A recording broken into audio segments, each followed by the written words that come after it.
তো ওরা ইমানকে হত্যা করে নামাজ পড়ছে, ওই ইমানকে হত্যা করে যে নামাজ পড়ছে এই নামাজ এখন মসজিদে মসজিদে মোল্লারা শিক্ষা দিতেছে। ওই নামাজটি এখন শিক্ষা দিতেছে, মসজিদে পড়াইতেছে, মসজিদে চাকরি নিয়ে বেতনখোর মোল্লারা ওই এখন ওই এজিদের নামাজটাই শিক্ষা দিতেছে। জানে না এই নামাজের ইমান কি, এই নামাজের ইমাম কি, এই নামাজের ভিত্তি কি, তার রূপ নকশা চেহারা নকশা কি এরা জানে না। এই জন্যই যে মসজিদের মধ্যে বেমুরিদান মোল্লা নামাজ পড়ায়, বেমুরিদান মুসল্লি থাকে, ওটা মুনাফিকদের মসজিদ। মসজিদের যারা সূরা তওবার মধ্যে দেখতে পারবো, মসজিদের যারা এই মুনাফিকি নামাজটা এই জিদ্দের সৈন্যরা পড়ছে। একে একে নবী বংশের যারা ছিল ওইখানে শহীদ হয়ে গেল। সানি আব্বাস আলামদার ছিল তার সৎ ভাই মাওলা হুসাইনের, যে এত শক্তিশালী ছিল যে মদিনায় মানে আরবের বড় বড় ঘোড়া ছাড়া তাকে পিঠে দিতে পারত না। তিনি সব প্রস্তুত যুদ্ধে যাবেন। হযরত সকিনা আয়েশা ছোট মানুষ, পায়ের মধ্যে জড়ায় ধরে কান্না করতেছে, বলল, চাচা আমি জিহ্বা ভিতরে নিতে পারতাছি না, আপনি যুদ্ধে যান, আমাকে একটু পানি দিয়ে দাও, না হলে আমি এখনই মারা যাব। সানি আব্বাস আলামদার ছোট বাচ্চা সকিনা তার এই করুণ আর্তনাদ দেখে নিজে কান্না করতে শুরু করলেন। এমনি ভাবে তিনি ঘোড়ার মধ্যে উঠতে এই তলোয়ার নিয়ে ছিলেন ফোরাতের দিকে। এই কাফের সৈন্যকে, এই কাফের অভিশপ্ত সৈন্যগুলাকে কতল করতে করতে তিনি ফোরাত নদী উদ্ধার করে মশক বইরা পানি লিয়া ঘোড়ায় শিরা রওনা দিলেন। এরা চিন্তা করলো এই পানি যদি ইমামের তাঁবুতে যায় তাহলে আমাদের আর রক্ষা নাই। তারা কি করলো, চতুর্দিকে বৃষ্টির মতো তীর নিক্ষেপ করতে শুরু করলো, তলোয়ারের আঘাত করতে শুরলো। এমনি মুহূর্তে বাম হাতটা তলোয়ার দিয়ে কেটে ফেলাইলো, মশকটা মুখের মধ্যে নিয়ে ডাইন হাতে তলোয়ার চালিয়ে ছুটলো। আরেক কাফের এসে তার বাম হাতটা কেটে ফেলাইলো। তিনি ঘোড়ার থেকে পুড়ে গেলেন, পিঠের মধ্যে তীরবিদ্ধ হইলো। যখন ঘোড়াতে পুড়ে গেলেন, দূরের থেকে ইমাম হোসেন আলাইহিস সালাম দেখতে পাইলেন। তিনি দৌড়ে এসে এখানে একটা তীর এসে এই মশকের মধ্যে লাগলো, আর তীর মশকটা ছিদ্র হয়ে গেল, চামড়ার ছড়ে ছিল, তাই সমস্ত পানিগুলি কারবালা পানির মাটিতে শুষে গেছে। তখন হোসাইন দৌড়ে এসে তাকে কোলে নিলেন, পাজা কোলে করে রাখলেন। সমস্ত শরীরটা বালুতে ভরা, হাত ঘুরে ঘুরে গেছে, কাজে বালুতে মুখটা ছেয়ে গেছে। কোলের মধ্যে লইয়া তখন ইমাম হোসাইন বলতেছে, আব্বাস তুমি তো সারা জীবন আমাকে আকা বলি ডাকছো, আকা মানে প্রভু বলে তুমি আমাকে ডাক দিছো, এই শেষ অন্তিম মুহূর্তে তুমি আমাকে একবার ভাই বলে ডাকো। তখন সানি আব্বাস আলামদার বলল, ভাই আমি যখন পৃথিবীতে জন্ম নেই আমার চোখ বন্ধ ছিল, আমি মুখ খুলি নাই। সেদিন যখন আমাকে আপনার কোলে দিছিল আমি সর্বপ্রথম চোখ খুলে আপনাকে দেখছিলাম, আর আপনার মুখের লালাটা আমার সর্বপ্রথম খাদ্য ছিল। ভাই আজকে আমার দুই হাত নেই, আমার চোখে বালু ভরা, তোমাকে কি করে দেখবো? হোসাইন চোখের বালু একটা একটি করে সরাইতে শুরু করবেন। যখন চোখ পরিষ্কার হলো, হোসাইনের দিকে এক দৃষ্টে তাকে বর্জকে দিকে তাকাইয়া সানি আব্বাস আলামদার ওফাত লাভ করে শহীদ হয়ে গেল। পানি নিতে পারলো না। শেষ পর্যন্ত নবী বংশের সবাই শহীদ সাগরে ভাইসে গেল। অসুস্থ জয়নাল আবদিন 13 বছর, তিনি তাঁবুর ভিতরে রইল। হোসাইন দৌড়ে তাঁবুর ভিতরে গেল, যাইয়া তাকে বুকের মধ্যে ধরাইয়া তাওয়ার যদি ইত্তেহাদি দান করলেন এবং সবাইকে জানাই দিলেন যে এইটা আমাদের নবী বংশের সম্পদ, একে তোমরা কোনো মতে শহীদ হইতে দিও না বা তাকে আক্রমণ করতে দিও না। তখন তার ফুফু জয়নবের কাছে এটা আমানত হিসেবে রেখে দিলেন। তিনি অসুস্থ ছিলেন, বলল যে আমি যদি সুস্থ হইতাম, আমি যদি সুস্থ থাকতাম তাহলে আমার রক্ত থাকতে আপনাকে যুদ্ধ যেতে দিতাম না। তখন এই এদেরকে ঘরের ভিতরে রাখিয়া তিনি রাসূলের পাগড়ি, জামা, আলীর তলোয়ার, জুলফিকার দুল দুল ঘোরা লইলেন। কিন্তু হঠাৎ করে কি মনে করে আবার ফিরে আসলো। এমন সময় ওনার যুদ্ধে দেওয়ার আগে ওনার এখানে একটা বাচ্চা হলো, নাম রাখলো আলী আসগর। এটা পানি পিপাসা অস্থির, কাফেরদের কাছে নিয়ে বললো, তোমরা তাকে একটু পানি দাও, আমরা পানি পার করবো না। একটা তীর আসলো, তার গলার মধ্যে বিদ্ধ হলো, ওই লাশটা বাড়িয়ে গেল। এর সাথে সাথে এই ছোট্ট শিশু লাশটা নিয়ে শাহরবানুর হাতে দিয়া বললো, না তোমার বাচ্চা জান্নাতি পানি পান করে চিরতরে শুয়ে আসলো। তখন বলছে, হে আল্লাহ, আমি ধৈর্যশীল, আমাকে একটা ধৈর্য হিসেবে পাবেন, সমস্ত ধৈর্য আপনার জন্য আমি করলাম। এই কথা বলে যখন তিনি যাইতেছিল, সকিনায় পানি চাইলো আবারও, তখন বর্ষা দিয়ে মাটির মধ্যে আঘাত দিল। আঘাত দেওয়ার পরে পরিষ্কার পানি বাড়িয়ে শুরু করলো। হোসেন বললো, সকিনা ওই যে পানি, ওই পানি যদি পান করো কোনোদিন নবীর উম্মত সাফাত করতে পারবে না, আর যদি পান না করো তো হাসরে নবীর উম্মত সাফাত করতে হবে। আমাকে সে জবে আজিম, সে মহান কুরবানি আমাদের জন্য নির্ধারিত করা আসে। তাই সকিনা চিৎকার যা তাবুর ভিতরে চলে গেল, যা আমি আর পানি খাবো না। হোসাইন ঘোরাতে উঠতে গেল, কিন্তু ক্লান্ত হয়ে গেল, পানি নাই, পানি বিহনে অনেকদিন এমনি ভাবে ঘোরাতে উঠতে গেলে ঘোরাতে উঠতে পারতেছে না। তখন হযরতে জয়নাব দেখলেন যে হোসাইন তো ঘোরাতে উঠতে পারতেছে না, তার ভাই তো ঘোরাতে উঠতে পারতেছে না। তখন নিজে যে ধৈর্য সে দেখালো পা দিয়ে ঘোরাতে ওঠার জন্য তিনি সাহায্য করলেন। তো এখান থেকে যখন তিনি যুদ্ধে যায়, যুদ্ধের কিসা আর কি বলবো, সেখানে অগণিত অগণিত বলে আমরা অগণিত বলি না, হাজার হাজার সৈন্য নিধন করে তিনি শেষ পর্যন্ত 33টা বর্ষা আর 43টা তীরের আঘাত খাইয়া তিনি মাটিতে পড়ে গেছিলেন। যখন মাটিতে পড়ে যায়, তখন সংক্ষিপ্ত তো বলতেছি, সীমার জিল জিসান সীমা, সে তার পুকুর করে ফেলছিল। যাক, বুক দিয়ে তাকে কতল করে নাই, ঘাড় দিয়ে কতল করছে। ঘাড় দিয়ে কতল করার পরে ওখানে তখন আবার সেনাপতি উমর বিন সাদ বসা, সে বলতেছে, তোমরা তাড়াতাড়ি হুসাইনের মাথা কাটো, এটার জন্য দেখো আবার জোহরের নামাজ যেন কাজা না, আসরের নামাজ যেন কাজা না হয়। ওই মুনাফিকি নামাজটা এখন মোল্লার করে, যে আহলে বায়তের রূপে পাক পাঞ্জাতের রূপে নামাজ শুধু হজ জাকাত কলিমার মর্যাদা দিতেছে, ওগুলো কাটটা মুনাফিক। এজিদের শূন্য, এজিদ সে নিজে এজিদ। জানা দরকার, হোসেন থেকে ওয়াক্ত ফজর, হাসান থেকে ওয়াক্ত জোহর, ফাতেমার থেকে ওয়াক্ত আসর, আলীর থেকে ওয়াক্ত মাগরিব, আর এশা ওয়াক্ত মোহাম্মদ থেকে পাঁচ পাঞ্জাতন থেকে এই 5 নামাজ আছে। এই নামাজ শুধু হজ জাকাত হোসাইনির জবানে প্রকাশ, এটা জানা দরকার। এই মুনাফিকরা বুঝো না, নামাজ শুধু হজ জাকাত তুই আদায় করতে যেতেছ, ওইখান তো তুই বলছস আল্লাহুম্মা সাল্লি আলা মুহাম্মাদ ওয়া আলা মুহাম্মদ, বলছ না? হ্যাঁ, হে আল্লাহ, হে আল্লাহ, মুহাম্মদ এবং তার আহলে বায়াতের উপর, আলীর উপর, বংশধরের উপর দুরূদ পাঠ করছে। এই মুনাফিকের দল, নামাজের মধ্যে আহলে বায়াত পাক পাঞ্জাতনের দুরূদ পড়তেছ, যা না পড়লে নামাজ হবেই না। আর বাস্তবে তোরা ওই আহলে বায়াতে যার উপর দুরূদ পড়ছ, তার গলার মধ্যে ছুরি দিতে গেছ। হ্যাঁ, একটা দেখলাম তো কুমিল্লার বানসারানো ব্রাহ্মণবাড়ির এক মোল্লা, প্রসারিত মোল্লাভীর, এই মোল্লাভীর সেরা কি বিলাপ করে করে চোখে তো পানি আসে না, আর তো আসে না, যখন খাটি একটু সরিষার তেলে দিতি।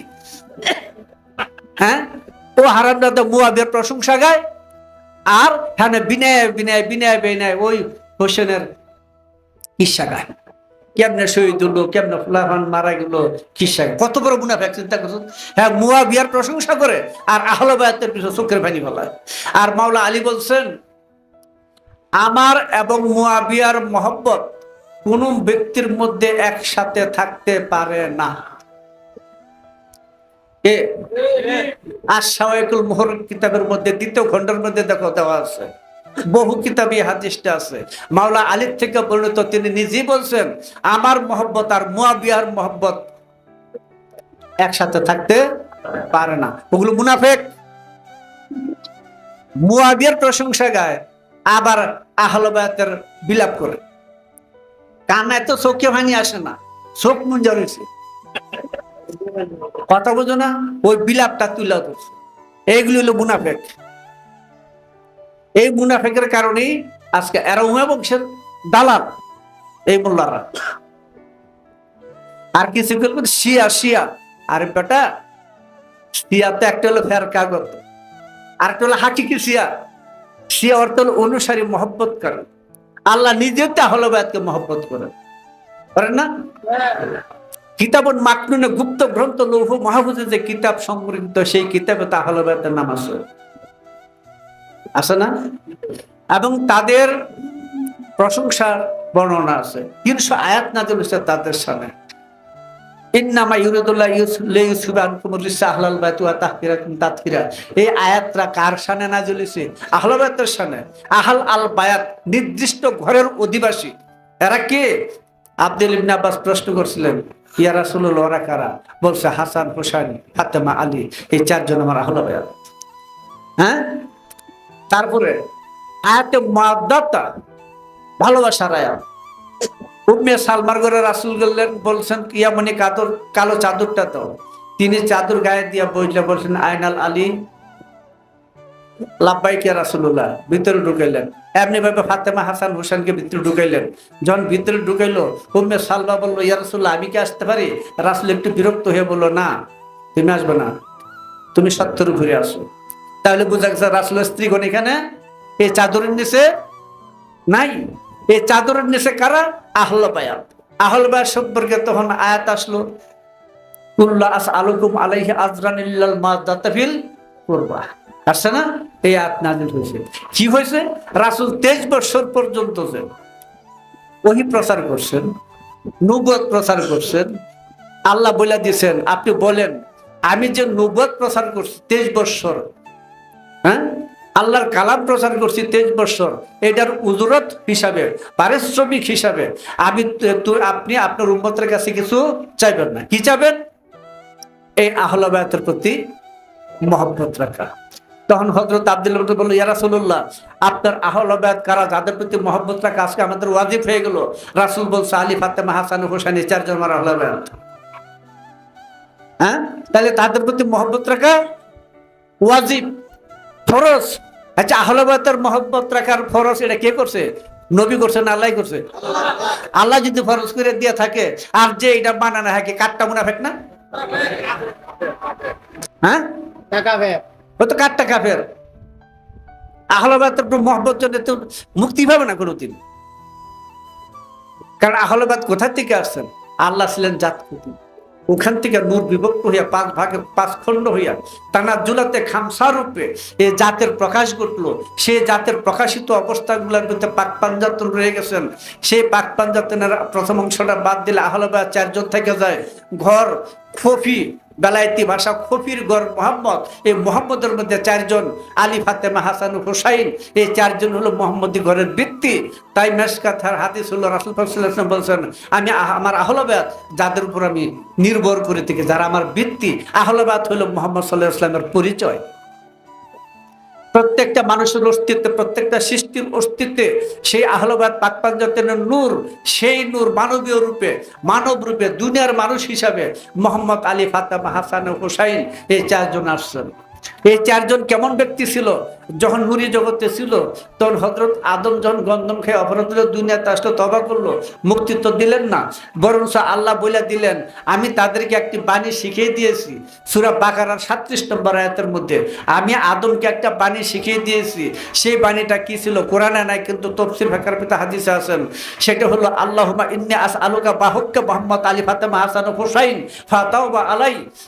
এই পাক পাঞ্জাতনের রসুলিতে আদম মুক্তি হয়েছে। তাহলে আল্লাহ কার কেমন বাণী শিখাইলেন? ওই বাণীটা কে? পাক পাঞ্জাতন আহলে বায়াত। তাহলে আল্লাহ কি শিয়া? হ্যাঁ, আদম তো পাক পাঞ্জাতনের আহলে বায়াত রসুলিতে মুক্তি হয়েছে, তা আদমও শিয়া নাকি? জিবরাইলও শিয়া। কিভাবে? একদিন জিবরাইল রাসূলের কাছে বসে রয়েছে। এমন সময় মাওলা আলী আসলেন, জিবরাইল খাড়িয়ে বসে। রাসূল বলে, এই জিবরাইল, আপনি তো আমার কাছে বসা, আলীকে তাড়াইলেন কেন? আলী আমার শিক্ষক। আলী আমার শিক্ষক হলো কবে? আল্লাহ পাক যখন আমাকে সৃষ্টি করছেন, সৃষ্টি করে আমাকে প্রশ্ন করছেন, আরশ মালা থেকে প্রশ্ন করছেন। হ্যাঁ, কি বলছে? তুমি কে আর আমি কে? মান আনা মান আনতু, তুমি কে আমি কে? জিবরাইল জবাব দিতে পারে না। এইভাবে আবারও প্রশ্ন করলেন, জবাব দিতে পারে না। আবারও প্রশ্ন করলেন, জবাব দিতে পারে না। ব্যাপার সে ফিরেছে, ব্যাগাদা ফিরে রয়েছে। এমনি মুহূর্তে আলী এসে হাজির হয়েছে। আলী বলল, তুমি বলো, আপনি রব্বে জলিল, আমি রব্বে জলিলের দাস, আমার নাম জিবরাইল। এই আমি সেদিনে উত্তর দিছিলাম। কথা বলছো, সে মাওলা আলী। আর ওই নুরি আলী জগতে মানব রূপ ধরে আসছেন, পাক পাঞ্জাতন। এখানে রাসূলের অন্যগণ স্ত্রী কুলসুম, জয়নাব, রোকেয়া, তাদের স্থান এই জায়গার ভিতরে নাই। কারণ এখানে একটু সমস্যাও আছে। অনেক মতে, অনেক মতান্তরে কুলসুম, জয়নাব, রোকেয়া হযরত খাদিজার পূর্ব স্বামীর সন্তান ছিল বলেও রেওয়ায়াত আছে। আরব দেশে চাচাকে কিন্তু বাবা বলা হয়, পিতা বলা হয়। যেহেতু রাসূল দ্বারা পালিত, তাই সবাই নাকি তাদেরকে এই নামেই ডাকতেন। এটা একটা রওয়ায়াতে আছে, তবে ওদিকে যাব না। কাজী এই আহলে বায়াত পাক পাঞ্জাতন, এরা যে কারবালায় শহীদ হইলেন, শেষ সদস্য ইমাম হুসাইন। এই মুনাফিকেরা বলে আহলে বায়াতের মহব্বত করলে এরা বলে রে শিয়া। তাহলে ইমাম শাফি বললেন যে নবীর আহলে বায়াতকে মহব্বত করলে যদি শিয়া বা রাফিজি অপবাদ মাথায় নিতে হয়, হ্যাঁ, নবীর আহলে বায়াতকে মহব্বত করলে যদি শিয়া বা রাফিজি অপবাদ মাথায় নিতে হয়, তাহলে আসমান জমিন সাক্ষী, আজকের থেকে আমি শিয়া। কেমন হয়েছে? আরে শিয়া তো দুই রকমের। একটা ফেরকাগত শিয়া, ওরা ওলি আল্লাহ মানে না। এরা 12 ইমাম ঠিক আছে, 12 ইমাম পর্যন্ত ওরা সীমাবদ্ধ। হাসান আসকারি হলো তাদের এই ইমাম মেহেদি হবে বলে তাদের দাবি। ওলি আল্লাহরা তো তা বলে না। ওলি আল্লাহদের ধারা তা, ওলি আল্লাহর হাকিকি শিয়া। যেই শিয়া না হলে, যেই আহলে বায়াতকে না মানলে নিজেকে অস্বীকার করা হইয়া জায়গা, যে আহলে বায়াত পাক পাঞ্জাতকে অস্বীকার করলে নিজেকে অস্বীকার করা হইয়া জায়গা।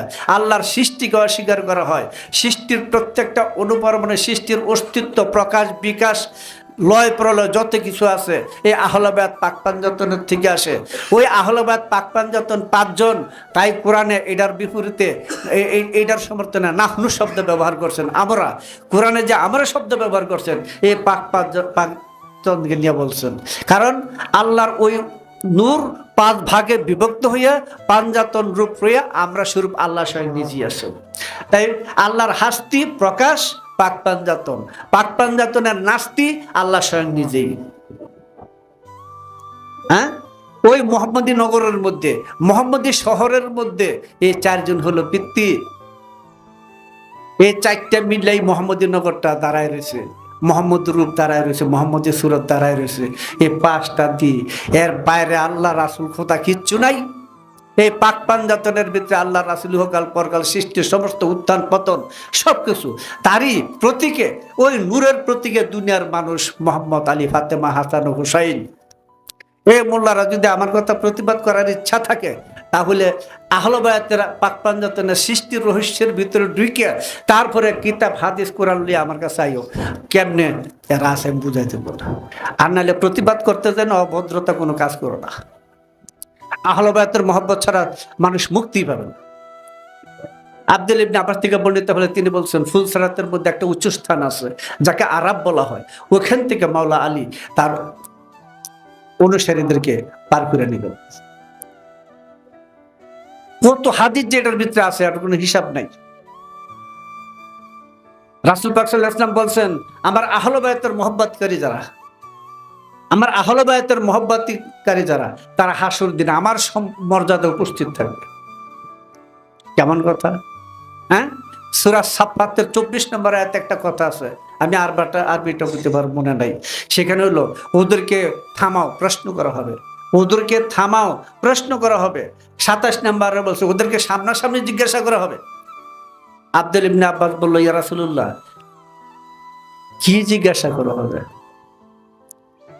যখন জান্নাত আর জাহান্নামে নির্ধারিত হয়ে যাবে, ওরা জান্নাতে যাবে, ওরা জাহান্নামে যাবে, যখন রওনা দিবে জান্নাতীগণ, তখন আল্লাহ বলবে, এই ফেরেশতারা তোমরা ওদেরকে থামাও, জিজ্ঞাসা করো তাদের অন্তরের মধ্যে আলীর মহব্বত বেলায়েতের মহব্বত আছে কিনা। যদি থাকে জান্নাতে, আর যদি না থাকে জান্নাতি হইলো তাকে জাহান্নামে ঢুকা দিবে। আর জাহান্নামি করে জিজ্ঞাসা করা হবে, হে ফেরেশতাগণ দেখো তাদের অন্তরে আমার মাওলা আলী আহলে বায়াতের মহব্বত আছে কিনা। যদি থেকে থাকে তাহলে জাহান্নামী হইলো জান্নাতে যাবে। সূরা সাফফাত 24 নম্বর আয়াত, 27 নম্বর আয়াত দেখো। এখানে মাওলা আলীর শানে যে অনেক, প্রায় 300 আয়াত নাজিল হয়েছে। এরা হযরত উমরের কথার দ্বারা আয়াত নাজিল করেছে না? 22টা না কয়টা আয়াত যেন হযরত উমরের কথা বলে নাজিল হয়েছে। যদি হযরত উমরের কথায় কোরআন নাজিল হয়ে থাকে, তাহলে এই কোরআনের বিশ্বস্ততা কতটুকু আছে? বলো, এই কোরআনটা কতটুকু সত্য বলে বিশ্বাস করবো? হ্যাঁ, হযরত উমরের 22টা আয়াত নাজিল করাইছে, পর্দার আয়াত নাজিল করাইছে, কথা মদ খোরদের মদের আয়াত নাজিল করাইছে, কথা বলছো? তাহলে কোরআনে বিশ্বাস থাকে কয়জন দেখি? তাইলে দেখা যায় উমরে যা চায় সেখানে আয়াতে, রাসূল যা চায় আয়াতে, আবু বকর চাইলো আয়াতে, তাইলে দেখা যায় কোরআন কয়জনের এটা? হ্যাঁ, নবী কোনজন? আল্লাহ কি ভুলে ওহি পাঠাইছে নবীর কাছে? হযরত উমরের কাছে না দিয়ে? হযরত উমর নবী না হয়ে নবীর যে ভুল ধরছে, যদি নবী হইতো খোদার ভুল ধরতো, নবীর ভুল ধরলে কি খোদার ভুল ধরা হলো না?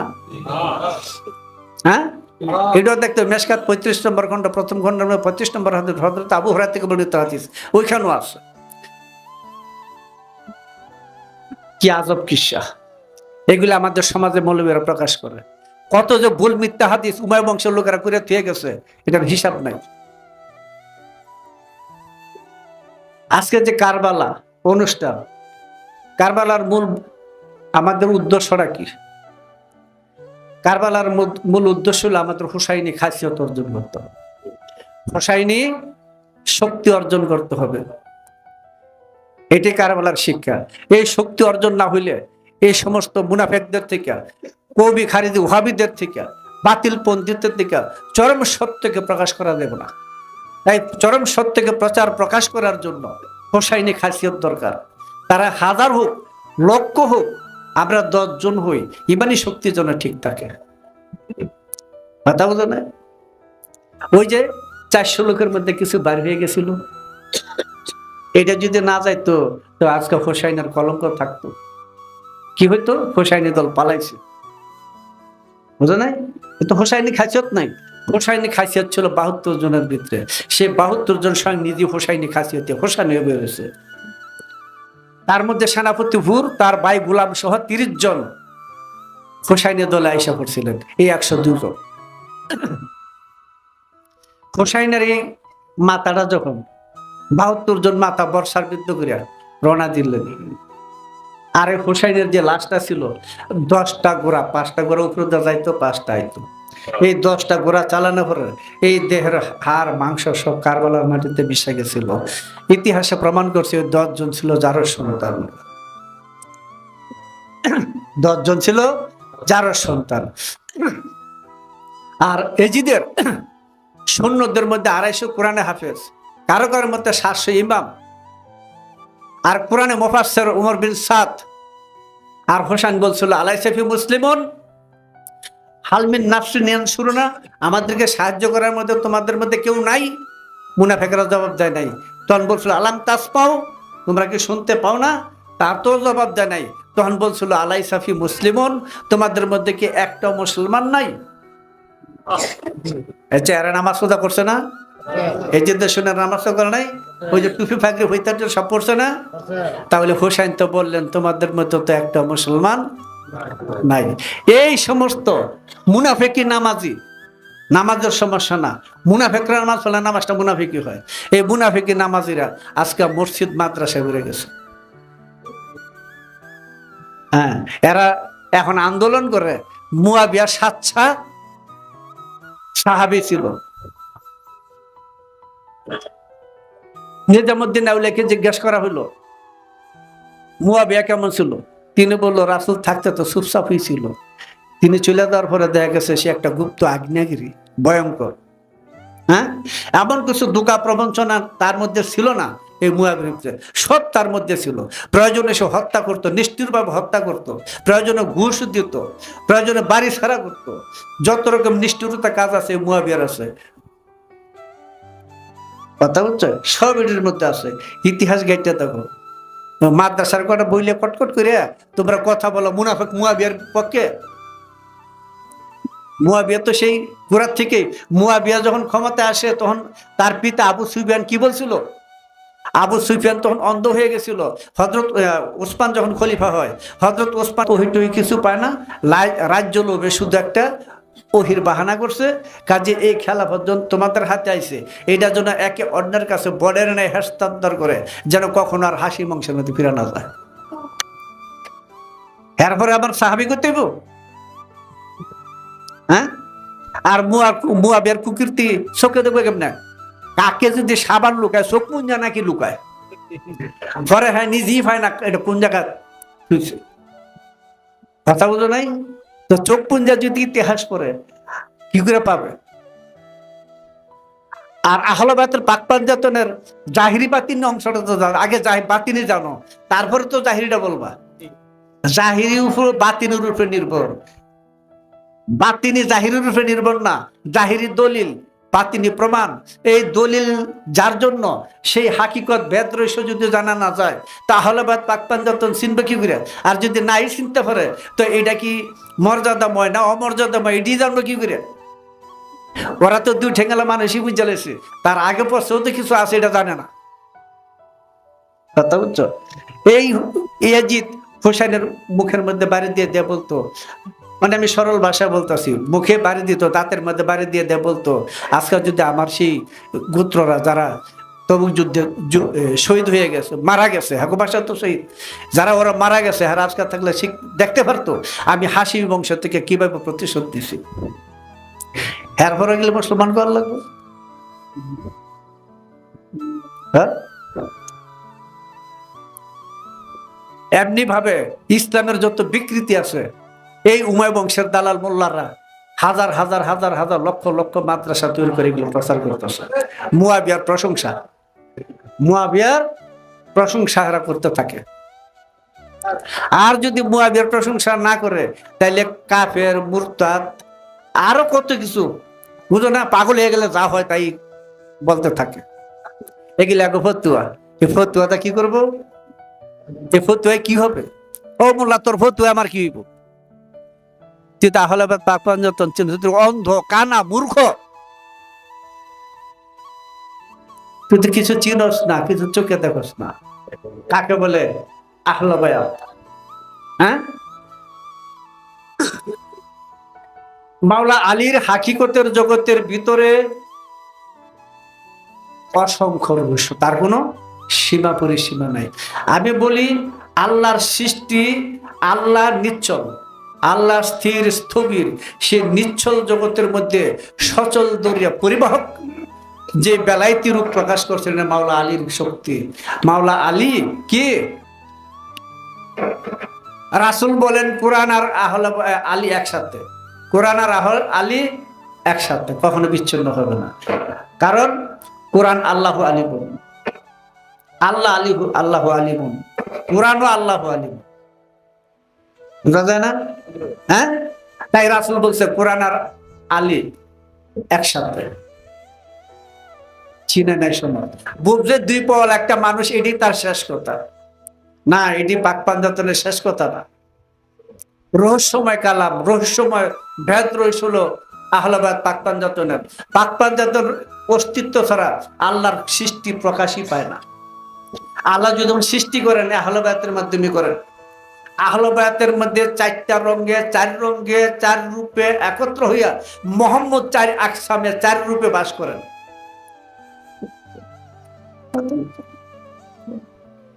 অনেকে একটা কিসা আছে, কিসাটা অনেক বড়, যে সংক্ষিপ্ত যেটা বলি। একদিন এশার নামাজের সময় আব্দুল ইবনে আব্বাস রাসূলকে মাওলা আলীকে প্রশ্ন করলেন একটু আলোচনা করার জন্য। তিনি সূরা ফাতিহা আলোচনা করলেন, তাতে সকাল হয়ে গেল। আব্বাস বলল যে 1 সূরা ব্যাখ্যা করতে করতে সকাল হয়ে গেছে, আরো তো 113টা হলো। তিনি বললেন কোরআনের, আমি সংক্ষিপ্ত, আলী বললেন কোরআনের সারাংশ কি? সূরা ফাতিহা। তার সারাংশ কি? বিসমিল্লাহির রহমানির রহিম। তার সারাংশ কি? বিসমিল্লাহ। তার সারাংশ কি? বাহর। তার সারাংশ কি? নিচের নুক্তা। ওই নুক্তাটা কি? আনা তাহাত্তাল বা, আনা নুক্তা তো তাহাত্তাল বা, আমি আলী হইলাম ওই বা অক্ষরের নিচের নুক্তা। কথা বুঝছো? এখানে 5 অক্ষরের 3 অক্ষরের 5টা নুক্তা। সেই 5টা নুক্তা 2টা উপরে, 3টা উপরে আছে, 2টা নিচে আছে। এই নুক্তাটি পাক পাঞ্জাত। আমি ওগুলি ওখানে আর এগুলি বলবো না। সেই 5 নুক্তা পাক পাঞ্জাত। কাজী কোরআন যদি নুক্তা হয়, নুক্তা যদি আলী হয়, কোরআন গেল কোথায়? হ্যাঁ, ও মুনাফেকেরা কোরআন দিয়ে কারে বুঝে? কাগজের কোরআন না, কোরআন জিন্দা, নুরি অক্ষর, নুরি কালাম। কথা বুঝছো? ওই কোরআন আস্তে আস্তে কতটি নাম ধরছেন, যখন আসমানি কোরআন, গঞ্জমক্ষী কোরআন, লৌহ মাহফুজ কোরআন, ইনসান কোরআন, মতলেক কোরআন, নাতেক কোরআন, উজুদ কোরআন। কথা বুঝছো? এই আহলে বায়াত ছাড়া আল্লাহর কালাম আসার কোন সিস্টেম নাই। কাজী কারবালা যে কাজগুলা করছে, এই কারবালার কাজটা অর্থ, এই কারবালা চলছে প্রতিদিন। তুমি দেহের মধ্যে যদি আসো তো নফসে আম্মারার এজিদের সঙ্গে রুহে ইনসানির হোসাইনের সবসময় দ্বন্দ্ব। বুঝছে কি গেছি? মোল্লারা অনেক সময় বলে যে আল্লাহ যাকে খুশি তাকে রাজ্য দান করেন, কালি হোসাইনকে, এটা কিন্তু উমায় বংশের বানানো হাদিস। উমায় বংশের বানানো হাদিস। এই বলছিলেন আল্লাহ যাকে ইচ্ছা তাকে রাজ্যত্ব দান করেন, কাজী হুসাইনকে রাজ্য থেকে বিচ্ছিন্ন করিয়া আল্লাহ ইজিদকে রাজ্যত্ব দান করছেন। ওই ইজিদ মোল্লায় বুঝে নাই, মুনাফেকে বুঝে নাই যে এই রাজ্য কিন্তু এটা না, হুসাইনকে ইনসানিয়তের রাজ্য দিছে, আর ইজিদকে ইনসানের রাজ্যটাকে কাইরা নিয়ে গেছে না। ইনসানিয়তের রাজ্যটা হুসাইনকে দিয়ে দিছেন আল্লাহ, আর ইনসানিয়তের রাজ্যটা ইজিদ থেকে কাইরা নিছে আল্লাহ। মোল্লারা উল্লেখ বুঝায়, বুঝে নাই কোন জায়গার বুদ্ধি ভেদ। এই জন্য দেখা যায় আহলে বায়াত পাক পাঞ্জাতনের যে আলোচনা আমাদের সমাজের মধ্যে নাই। মোল্লা গমুকদা আসি না, আসবে কি করে? ও তো উমায় বংশের দালাল, নবীর শত্রু, আহলে বায়াতের শত্রু, ইসলামের শত্রু। এদের থেকে কি করে আহলে বায়াতের মহব্বত আসবো? বুঝো না? কারবালার ইতিহাস গা আর কি সুন্দর বিলাপ করিয়া সুর করিয়া কান্না করতেছে। চোখে যদি কেউ গুতো দিত তো একটু ফানি নিয়ে চোখে ফানি নেই। ব্রাহ্মণবাড়ির একসারা মোল্লাহির বড় প্রচার, হই ভালোই প্রচার আছে দেশের মধ্যে। বুঝো নাই? যাত্রা নবাব সিরাজউদ্দৌলা, হ্যাঁ, কি সুন্দর বিলাপ করিয়া কারবালার ইসা গায়ে হারাম না। তুই মুনাফেক, তুই মুয়া ভয়ের তো ভালো জানোস, যার নদীর বংশ গোষ্ঠী শুদ্ধ শেষ করছে। এই ইতিহাসে চায় না, পায় নাই। হ্যাঁ, গাদির খবর ঘটনা পায় নাই, পাইব কোথা থেকে? যদি নবী বংশের প্রেম মোহব্বত মগজে থাকতো তাহলে পূজা ঠিকই পাইত। মাথার মধ্যে দুঃখে শয়তান টুপি ফাঁকরি হইতে হইরে তোর আহলে বায়াতের বিরুদ্ধে মুয়াবিয়ার প্রশংসা করিস। বললাম তুই ফতুয়া দিলে আমার কি আই বোঝাইব? হ্যাঁ, তোর ফতুয়া কি আই বোঝাইব? এটা তো লবণের ঠোঙ্গা বানায়া ঘরের পিছিয়ে কাদা ডুবে তোর ফতুয়া। যদি যদি প্রতিবাদ করার তোর ইচ্ছা থাকে তাহলে সচকিয়ে দেখায় প্রতিবাদ করবি। এই আহলে বায়াত কোথায় আছে, কেমন আছে, কোন জায়গায় আছে, সৃষ্টির আদিতে কিভাবে আসলো, কিভাবে কোরআনের মধ্যে তারা আমরা রূপে বাস করতেছে, জন্ম মৃত্যুর ক্ষেত্রে আমরা, কথা বোঝো না? মানুষের অবস্থান করার ক্ষেত্রে আমরা, ওয়া নাহনু আকরাবু ইলাইহি মিন হাবলিল ওয়ারিদ, আমরা, হ্যাঁ, এবং আমরা তোমার ঘরের সঙ্গে, আমি কই নাই, আমরা তোমার ঘরের শাহরের চোখে আছি। এটা পাক পাঞ্জাতন নূর। বুঝে নাই, না বুঝলো সাফাটা আছে। বলতে পারবো আমি সব জানি শাস্ত্র? কোন মানুষ কিন্তু বলতে পারে না আমি শাস্ত্র সব জানি। পারবে? হ্যাঁ,